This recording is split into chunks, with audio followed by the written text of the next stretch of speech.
semuanya, perkenalkan nama saya Margareta Alfonsa Tedens. Saya biasa disapa dengan Noni. Nah, pada hari ini kita akan belajar tentang hakikat fisika. Nah, adik-adik, ketika kita berbicara tentang hakikat fisika, maka kita juga akan berbicara tentang sains atau ilmu pengetahuan alam. Kenapa, Kak?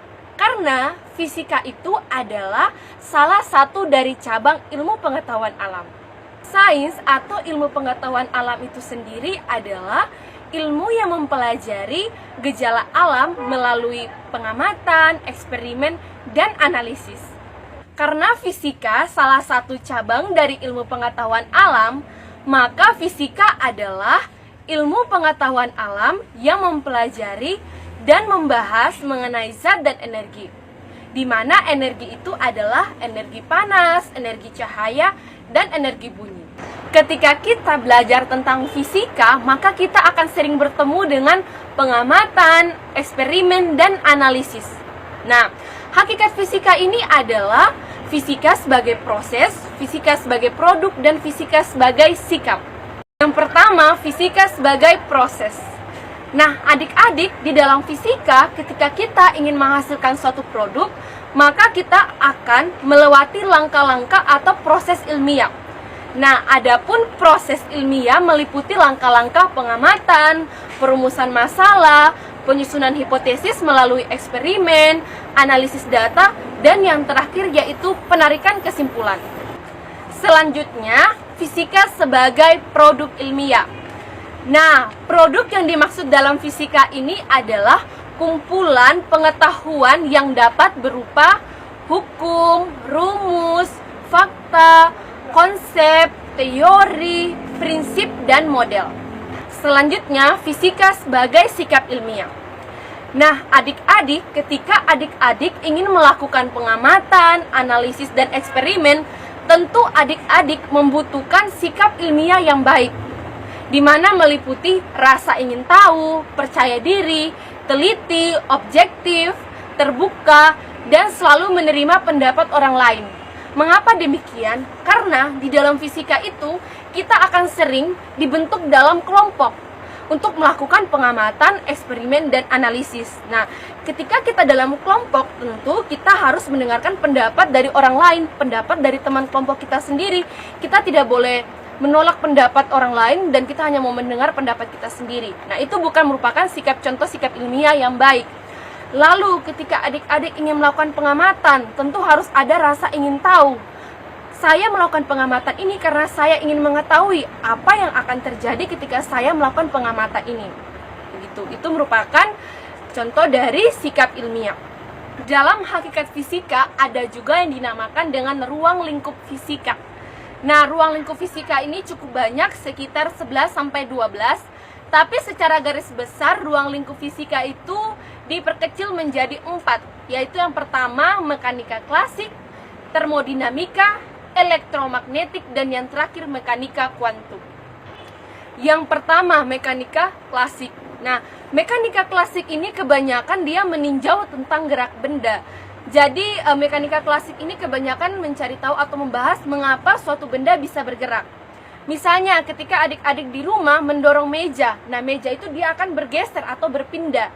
Nah, di sini, di mekanika klasik ini dia akan mencari tahu kenapa adik-adik ketika mendorong meja, meja itu bisa bergeser atau berpindah.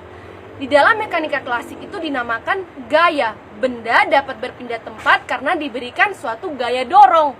Nah, itu contoh dari mekanika klasik, di mana contoh dia mempelajari atau meninjau tentang gerak benda. Yang kedua, termodinamika. Nah, termodinamika ini adalah aliran energi baik ditinjau secara makroskopis maupun mikroskopis. Maksud di sini makroskopis dan mikroskopis itu adalah, kalau makroskopis itu sendiri adalah hal-hal yang dapat dilihat tanpa menggunakan alat bantu atau bisa dilihat secara langsung dengan mata telanjang. Maksudnya bagaimana, Kakak? Nah, misalnya adik-adik di sini dari jarak yang cukup jauh, adik-adik bisa melihat orang yang jalan di jalan raya tanpa perlu menggunakan alat bantu. Atau adik-adik sementara duduk-duduk terus ada yang motor yang lewat tanpa harus menggunakan teropong, adik-adik tidak perlu melihat itu motor yang lewat. Nah, sedangkan mikroskopis itu adalah hal-hal yang digunakan atau yang dilihat menggunakan alat bantu. Contohnya itu ketika adik-adik ingin melihat sel darah merah atau ingin melihat sel-sel yang ada di daun, atau ingin melihat kuman-kuman bakteri yang ada di darahnya kita, itu menggunakan alat bantu. Contohnya itu mikroskop. Itu adalah mikroskopis, mikro, makro. Kalau mikro itu berarti kecil, kalau makro itu berarti besar. Nah, itu adalah termodinamika. Yang ketiga, elektromagnetik. Nah, di elektromagnetik ini adalah ilmu yang mempelajari tentang gejala listrik. Jadi dia tuh berbicara tentang muatan listrik, sifat-sifat listrik, medan listrik, pokoknya tentang listrik. Nah, di rumahnya adik-adik tentu sudah ada yang punya listrik. Atau tidak, pas malam adik-adik gelap, pasti otomatis adik-adik akan menyalakan lampu. Pokoknya kalau sudah tentang listrik, adik-adiknya sudah, oh listrik, lampu. Itu berarti tentang elektromagnetik. Nah, itu elektromagnetik. Yang keempat atau yang terakhir itu adalah mekanika kuantum.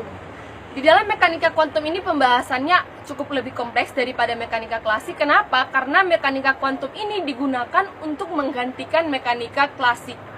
Bukan menggantikan secara total, tapi lebih pada pembaruan atau pengupdatean. Maksudnya bagaimana kakak? Bahasanya terlalu apa?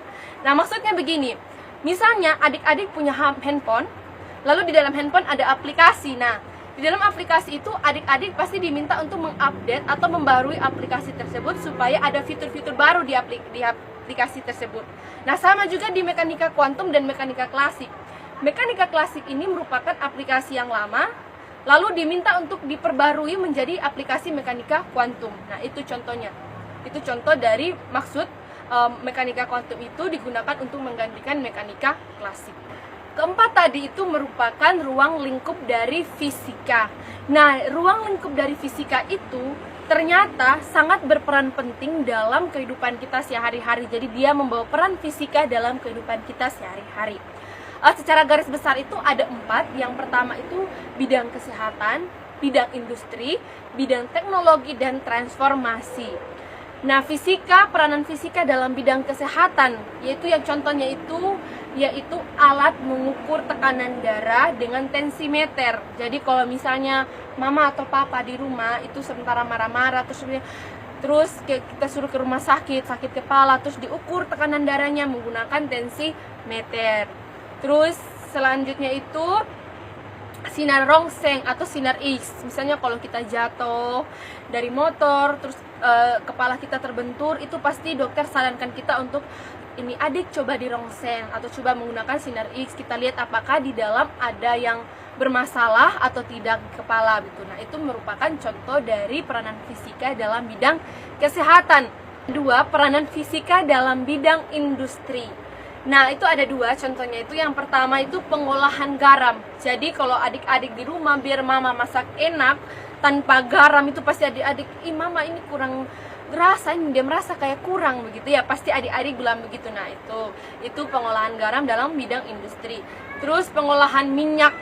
Nah, pengolahan minyak ini cukup banyak, bisa minyak goreng, minyak tanah, bensin, dan sebagainya itu ya. Itu contoh peranan fisika dalam bidang industri. Yang ketiga, peranan fisika dalam bidang teknologi. Ini tuh sangat banyak juga, tapi yang paling sering kita gunakan itu yang pertama itu yaitu penggunaan gelombang elektromagnetik untuk TV, handphone, dan radio. Nah, kalau TV ini pasti adik-adik sudah tahu dan pasti sudah sering gunakan di rumah. Apalagi handphone itu pasti sering di zaman sekarang atau di masa abad 21 ini, handphone itu sangat digunakan dan sangat perlu, dan banyak sekali pengguna handphone di seluruh dunia ini. Untuk radio itu punya masanya sendiri. Sekarang itu sangat kurang penggunaan radio, jadi lebih banyak itu orang menggunakan handphone dan TV. Selanjutnya itu peranan fisika dalam bidang transportasi. Dalam bidang transportasi ini juga cukup banyak sekali manfaatnya. Itu kenapa? Karena kakak sendiri itu juga gunakan Itu contohnya itu yaitu dalam bidang transportasi itu yaitu di motor. Itu motor itu pasti ya banyak sekali pengguna motor. Terus selanjutnya di bagian kereta api. Nah, kereta api ini juga tapi dalam bentuk kereta api yang dia penggunaannya itu magnet. Terus yang selanjutnya itu pembuatan sayap pesawat. Nah, itu merupakan contoh dari peranan fisika dalam bidang transportasi. Nah, adik-adik, demikian pembelajaran kita hari ini. Semoga pembelajaran ini dapat bermanfaat buat adik-adik dan bermanfaat buat orang-orang di sekitar adik-adik. Dan juga jangan malas untuk belajar fisika. Walaupun banyak yang bilang fisika itu susah, tapi kalau kita sering belajar dan mencari tahu tentang fisika, pasti fisika itu gampang. Dah.